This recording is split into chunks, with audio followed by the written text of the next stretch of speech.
వాలి దేవతా అర్చన. ఓ అడవిలో పెద్ద సరస్సు ఒకటుంది.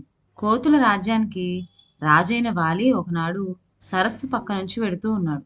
అతను అక్కడికి చేరుకునేసరికి సరిగ్గా సాయంత్రమై భక్తులంతా దేవుడికి పూజ చేసే వేళయింది. వాలి గొప్ప శివభక్తుడు.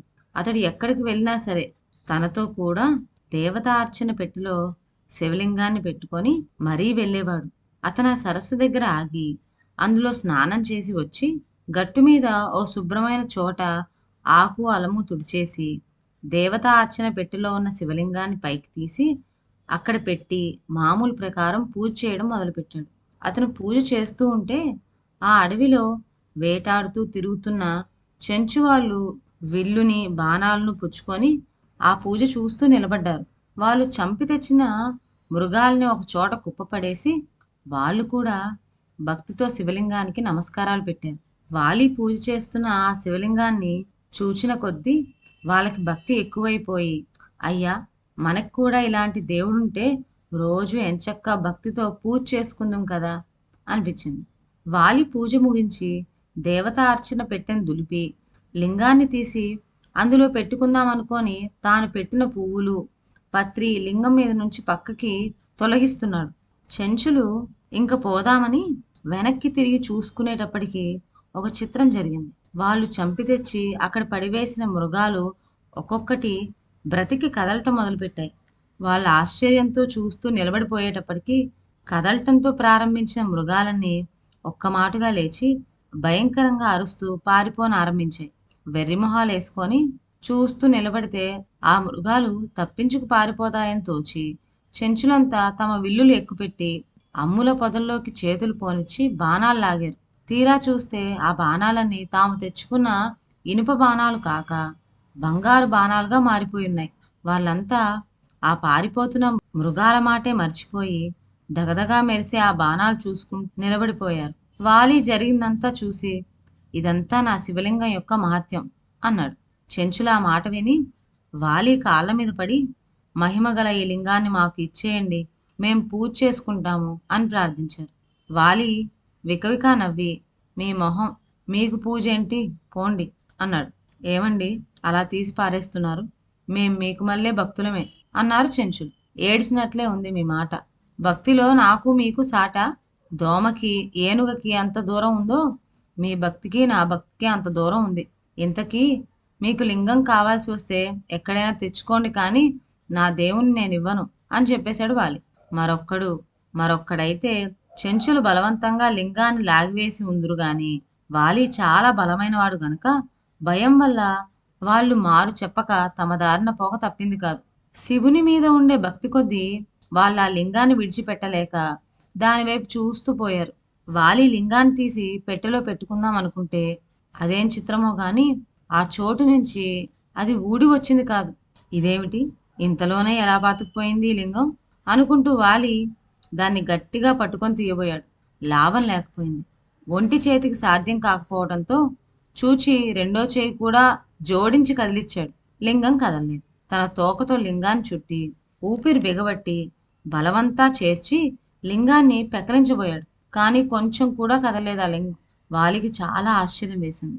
పెద్ద పెద్ద పర్వతాల్ని ఇట్టే పెకిలించి వేయగల బలం అతంది. అలాంటప్పుడు ఈ చిన్న లింగాన్ని కదల్చలేకపోవడం ఏమిటి?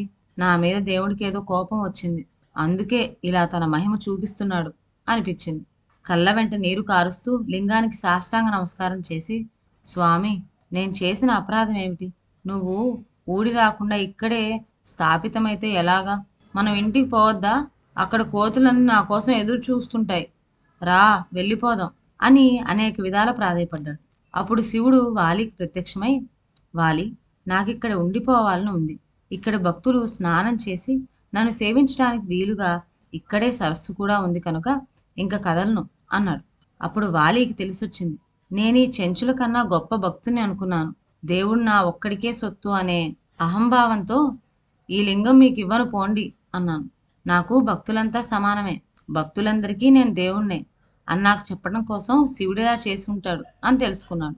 స్వామి నేను ఆ భక్తుల్ని చులకన చేసి మాట్లాడినందుకు నన్ను క్షమించు. నిన్ను విడిచి నేను ఒక్క క్షణం కూడా ఉండలేను. కనుక ఇంకా ఆలస్యం చేయక నన్ను అనుగ్రహించి నాతో రావాల్సిందే అని బ్రతిమలాడుకున్నాడు. కానీ అంతకుముందే శివుడు అంతర్ధానం అయిపోయాడు. పాపం వాలికేం తోచింది కాదు. ఆ లింగం తనతో రాదు. దాన్ని విడిచి తాను పోలేడు. అప్పుడు అతనికి ఒక చిత్రమైన ఉపాయం తోచింది. శివుడు ఇక్కడ ఉండిపోతాననటానికి సరస్సు కొంత కారణం కదా! దీన్నే పూడ్చేస్తే శివుడికి ఈ ప్రదేశం మీద ఉండే మోజు పోయి అప్పుడు నేను కోరినట్లే నాతో రాకపోతాడా అనుకున్నాడు.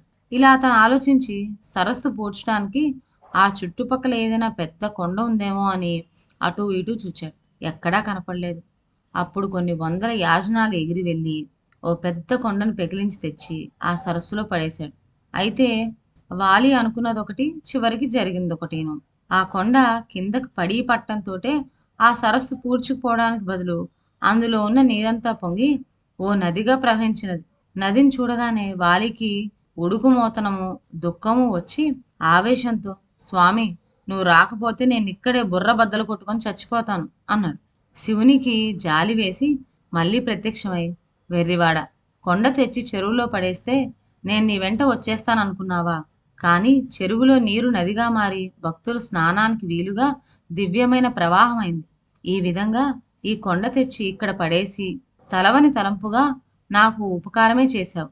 అదీగాక నీవు చేసిన ఈ పని మరొక విధంగా కూడా నాకు ఉపకారమే అయింది. ఏమంటే నాకు కొండంటే మహా ఇష్టం.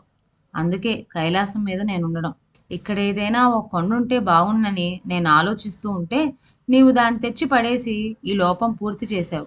అయితే నీతో కూడా నన్ను రమ్మనే కదా నువ్వు ఆరాటపడేది? నేను లింగాన్నయి నీ దేవతార్చన పెట్టెలో ఉండటం కన్నా ఏకంగా నీ హృదయంలోనే ప్రవేశించి నీతో వస్తాను. భక్తుల కోసం ఈ లింగాన్ని ఇక్కడనే ఉండిపోనివ్వు అని చెప్పి స్వామి వాలి హృదయంలో ప్రవేశించాడు. వాలి కళ్ళు మూసుకొని ధ్యానించేటప్పటికి అతనికి తనలోని శివుడు ఒక జ్యోతికి మళ్ళీ ప్రకాశిస్తూ కనపడ్డాడు. వాలి ధన్యున్నయ్యా అని సంతోషిస్తూ మనసులో ఉన్న శివుని ధ్యానించుకుంటూ ఇంటికి వెళ్ళిపోయాడు. మర్నాడు చెంచులు వచ్చి అక్కడ ఉండిపోయిన లింగాన్ని, కొత్తగా వచ్చిన కొండని, కొండ పడ్డం వల్ల ప్రవహించే నదిని చూచి పొంగిపోయారు. నాటి నుంచి రోజు 2 పూట్ల స్వామిని భక్తితో పూజ చేసుకుంటూ వారు ధన్యులయ్యారు.